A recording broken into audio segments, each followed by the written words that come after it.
ফের বিজেপির বিরুদ্ধে একত্রিত হচ্ছে দেশের কৃষকরা। আগামীকাল ফের দিল্লিতে কৃষকদের মহা বিক্ষোভের মুখে পড়তে চলেছে কেন্দ্রের বিজেপি সরকার। পাঞ্জাব সহ বিভিন্ন রাজ্য থেকে হাজার হাজার কৃষক ইতিমধ্যে দিল্লির উদ্দেশ্যে রওনা দিয়েছেন। দেশের 550টি কৃষক সংগঠন একত্রিত হচ্ছে বিজেপির বিরুদ্ধে। রাজধানীতে নিরাপত্তা জোরদার করা হয়েছে, পরিস্থিতির উপর কড়া নজর প্রশাসনের। ফের ভয়ঙ্কর প্রতিবাদের সম্মুখীন হবে বিজেপি সরকার। দিল্লিতে অনুষ্ঠিত হতে চলেছে কৃষক মহাপঞ্চায়েত। ভারত আমেরিকার বাণিজ্য চুক্তির বিরুদ্ধে উত্তাল প্রতিবাদ সাব্যস্ত করবেন কৃষকরা। দিল্লির কৃষাণ ঘাটে একত্রিত হবে 550টি কৃষক সংগঠনের সদস্যরা। ভারত আমেরিকার বাণিজ্য চুক্তি কৃষি এবং কর্মসংস্থানের উপর নেতিবাচক প্রভাব ফেলতে পারে বলে অভিযোগ কৃষকদের। কৃষকদের মহাসমাবেশে কেন্দ্রের নীতির বিরুদ্ধে প্রতিবাদ এবং বিতর্কিত বাণিজ্যিক চুক্তি বাতিলের দাবি জানানো হবে।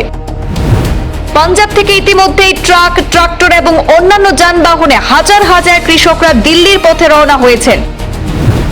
আন্দোলনকারীদের হুঁশিয়ারি, দাবি না মানা হলে আগামী দিনে আরো বৃহৎ আন্দোলন গড়ে তোলা হবে। দিল্লির রাজপথে ককরোচ জনতা পার্টির বিক্ষোভের আঁচ এখনো কমেনি, আর সেই বিক্ষোভের আবহেই আন্দোলনের পথে এবার নামছেন পাঞ্জাবের কৃষকরা।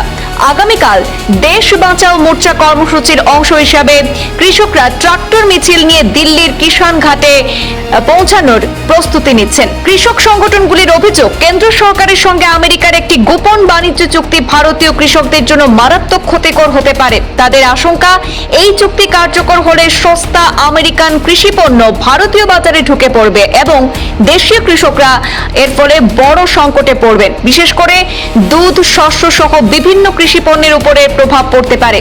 পাঞ্জাবের বিভিন্ন জেলা থেকে হাজার হাজার কৃষক ইতিমধ্যেই ট্রাক্টর নিয়ে রওনা হওয়ার প্রস্তুতি শুরু করেছেন।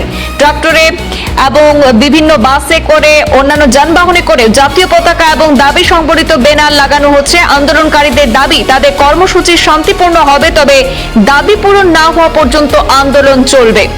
এদিকে এই সম্ভাব্য বিক্ষোভ ঘিরে হরিয়ানা দিল্লির সীমান্তে অতিরিক্ত নিরাপত্তা বাহিনী মোতায়েন করা হয়েছে। প্রশাসন পরিস্থিতির উপর কড়া নজর রাখছে বলে জানানো হয়েছে। বিশেষজ্ঞদের একাংশের মতে, যদি ভবিষ্যতে আমেরিকান কৃষি পণ্যের উপর শুল্ক কমানো হয়, তাহলে ভারতীয় কৃষকদের জন্য প্রতিযোগিতা আরো কঠিন হয়ে উঠতে পারে। ইতিমধ্যে উত্তরপ্রদেশ, হরিয়ানা ও রাজস্থানের একাধিক কৃষক সংগঠনও এই আন্দোলনের প্রতি সমর্থন জানিয়েছেন। এখন নজর আগামীকালের কৃষক মহাপঞ্চায়েত এবং ট্রাক্টর মিছিল কোন দিকে মোড় নেয়, সেদিকেই তাকিয়ে গোটা দেশবাসী। ব্যুরো রিপোর্ট, পূর্বাঞ্চল প্রতিদিন।